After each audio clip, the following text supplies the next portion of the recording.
Good morning, people faces. Hope you're doing well. Welcome to May. I hope you had a lovely April. We're going to ignore the irony of me being sat on my bed despite the title of this video.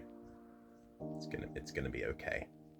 I also lost my tripod, so my phone is in my hand for this one. And I need to close my window because all the neighbors have decided that they want to go outside now. Yes, I failed. Well, you can't fail in this life, but I failed to. I didn't keep up my schedule. As it turns out, it's much easier to wake up at 6 a.m. when you live alone, you work a 9 to 5, and you have a structured life. It's much harder when you live with two other people, work a sporadic part-time job, and get your structure by looking at your calendar as often as possible, and desperately trying to make things land on roughly the same day each week, and sitting in your WhatsApp contacts with a net attempting to pond dip for evening plans with people that work just as inconsistently as you. This week, I made the decision to stop aiming for a 6 a.m. wake up every day. The operative part of that being that I made the decision. I stopped waking up at 6 a.m. sometime in February, and today I'm going to outline the reasons why.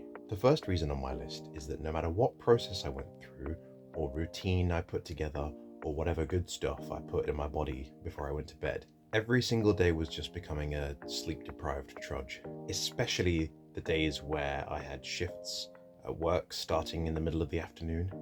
So, that's a part of a day where all of my mental energy was already used up. I found myself constantly out of energy after midday, listless, and completely unable to focus. Maybe once or twice I summoned the impetus to work on a script or use the time to make some outdoor B-roll for a video. But to be honest, at a certain point I stopped bothering to get up because I knew that I wouldn't be able to accomplish any more than a short Duolingo lesson and some light journaling, and it just felt like such a waste. The question I ended up asking myself was, would I rather do this now and lazily coast through it so that it's out of the way earlier in the morning? Or would I rather do it later and actually be able to focus on what I'm doing? The conclusion I'm reaching here is that a 10 till 6 a.m. sleep schedule doesn't fit my work life, my home life, or my body clock. Perhaps if I lived alone, or everybody in my house worked the same hours every week, or I moved my bed under the staircase, or I was a millionaire, I'd have an easier time keeping this schedule up. My second reason here is that it didn't really help. One of the nice things about being up earlier in the morning was just the extra time to get a few extra things done before the day really got going. But the longer I went on, the more I realized a couple of things. The first being that I was putting time aside to do things that were becoming habits later in the day anyway. So the stuff that I was doing was already getting done at a later time, which makes the idea of getting up at silly o'clock to do them seem a bit silly.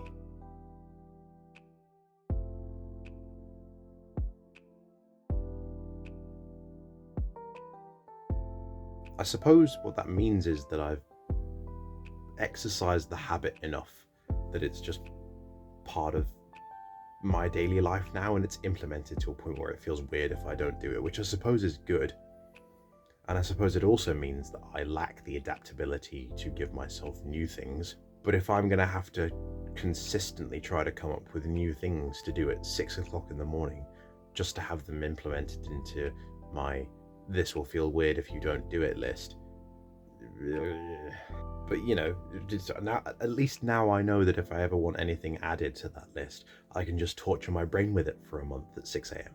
The second thing that I noticed was that the actual things that I needed space aside to do, the maintenance tasks like laundry and dishes and cleaning, still weren't getting done because I was up at 6 a.m. I wasn't even having a shower until after everyone else had gotten up. And now that I've stopped waking up at 6 a.m., I do it immediately because it's easier that way. It stopped being a valuable addition to my day pretty quickly when I realized that I couldn't put the time towards anything more needle shifting than a bit of writing and a German lesson. This is because I don't live alone, and everything I have for my outside of work hobbies and endeavors is in a bedroom that I share. So for me to walk into my bedroom at 6:45 in the morning, turn on my computer, and start editing for this week's gaming video, it would be, in a word, rude.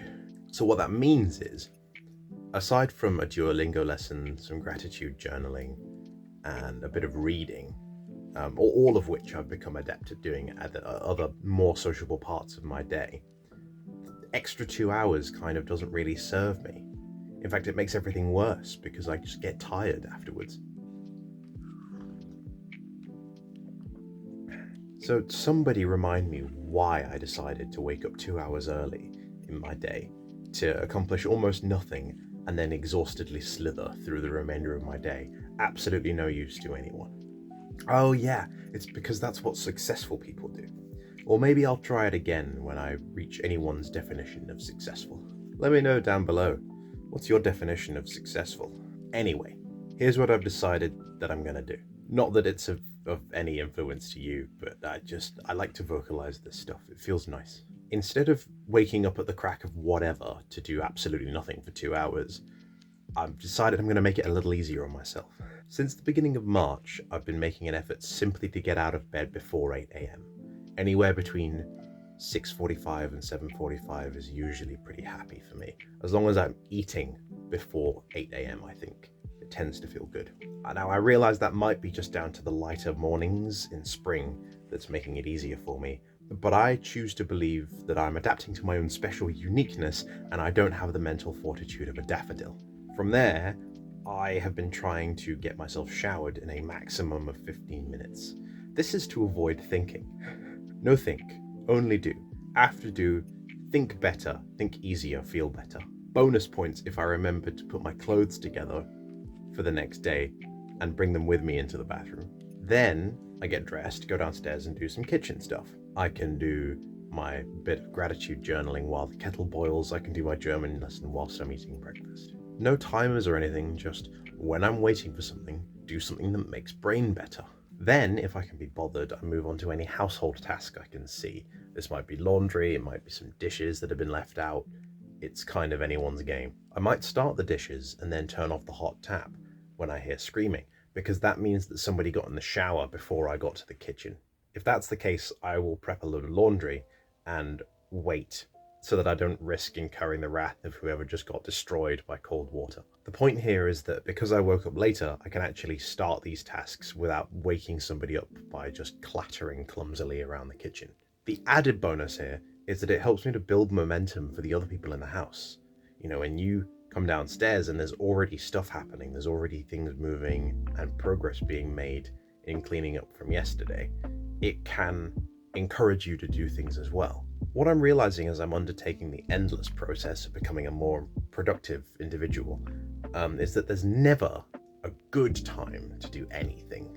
Any plan you make to complete a task can be entirely derailed at a moment's notice, and that is even more likely in the morning. Anybody can get up at any time, and when they do, suddenly your willingness to do laundry is you being in the way of somebody making their breakfast.